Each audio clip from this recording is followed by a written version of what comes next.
నా పేరు Kanuguntla Sai Kumar. Housing board colony, Karimnagar మాది. కరీంనగర్లో అభయ హాస్పిటల్ నుండి ఒక కాల్ వచ్చింది.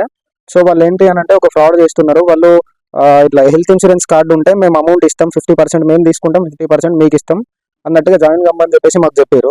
సో నేను మా ఫ్రెండ్స్ తోని, అన్న వాళ్ళతో ఇట్లా డిస్కస్ చేసినప్పుడు అసలు అదేం ఫ్రాడ్ జరుగుతుందో ఒకసారి మనం చూద్దాం, నువ్వేం తెలియనట్టు డైరెక్ట్ పోయి జాయిన్ అయిన తర్వాతనే వాళ్ళు ఎట్లా ఫ్రాడ్ చేస్తారో మనం కూడా చూద్దాం అని చెప్పేసి అంటే అట్లనే ముందుకెళ్ళి నేను జాయిన్ అయ్యి అదంతా తర్వాత మళ్ళీ వాళ్ళు కాల్ చేసి ఇప్పుడు ఏమంటున్నారు, నీ పైసలు నీకు ఇచ్చేస్తాం, నువ్వు ఎవరితో మాట్లాడకు, మీడియా వాళ్ళకి చెప్పకు, అది అని చెప్పేసి నన్ను ప్రెజర్ చేస్తున్నారు. రోజుకొకరు అట్లా ఫోన్ చేసి నాకు సాగర్ అనేటైనా కానీ, శేఖర్ అనేటైనా కానీ. నేను నవంబర్ 19th రోజున అభయ హాస్పిటల్లో అడ్మిట్ అయినా. నేను కరీంనగర్. ట్రీట్మెంట్ ఏం లేదండి, జస్ట్ రెస్ట్ తీసుకోవడం.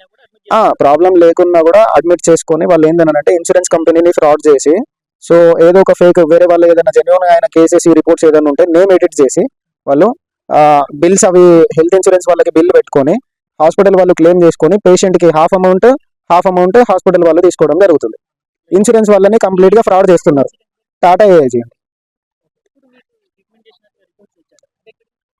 ట్రీట్మెంట్ చేయలేదు, చేసినట్టుగా రిపోర్ట్స్ వాళ్ళు క్రియేట్ చేసుకుని బిల్ పెట్టుకున్నారు. వాళ్ళే క్రియేట్ చేసుకుని బిల్ పెట్టుకున్నారు.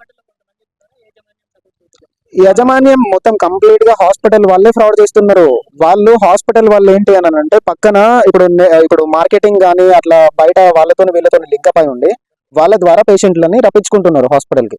హాస్పిటల్ వాళ్ళు డైరెక్ట్ గా రాకుండా మధ్యలో వీళ్ళొకలను చెంచగాలను పెట్టుకొని వాళ్ళ ద్వారా ఈ పేషెంట్లని డైరెక్ట్ ఇట్లా అడ్మిట్ కావాలి అది అని చెప్పి ఎంతో కొంత ఎవరైనా లూప్ హోల్ చూసుకొని ఎవరైనా అప్పులు ఉన్నాయా, వాళ్ళది ఏం జరుగుతుంది, మరి ఏదైనా ఇన్సూరెన్స్ కార్డు ఉందా, హెల్త్ కార్డ్స్ ఎవరెవరికి ఉన్నాయో అవన్నీ చూసుకొని వాళ్ళకు ఒక ఇన్ఫర్మేషన్ ఇస్తే వాళ్ళు పైసలకు డబ్బు కాశపడి అట్లా జాయిన్ అయ్యి సగం పైసలు వీళ్ళు తీసుకోవడం, సగం పైసలు వాళ్ళు హాస్పిటల్ వాళ్ళు తీసుకోవడం, ఇది జరుగుతుంది కావడం.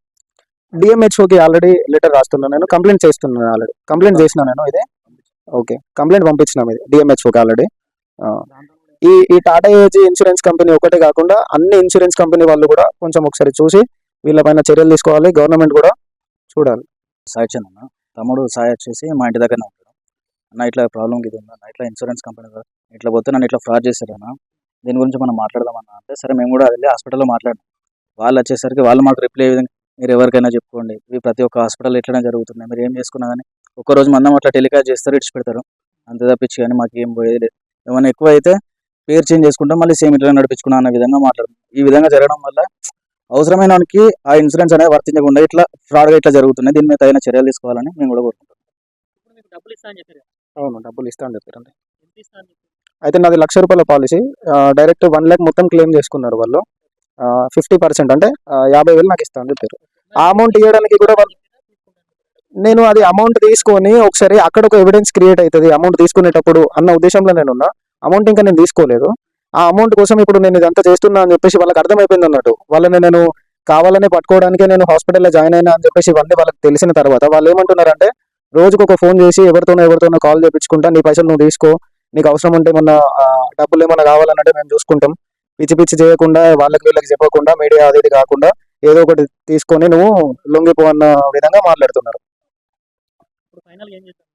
ఈ హాస్పిటల్లో ఇట్లాంటి ఫ్రాడ్స్ ఎక్కడ కూడా జరగదు. సో వీళ్ళు ఎట్లయినా తప్పు చేశారు కదా, ఫ్రాడ్ చేసినందుకు ఈ హాస్పిటల్ని సీజ్ చేయాలి, ఇట్లాంటివి తగిన చర్యలు తీసుకోవాలి. ఇట్లా హాస్పిటల్ యాజమాన్యం వాళ్ళు కూడా చెప్తున్నారు క్లారిటీగా.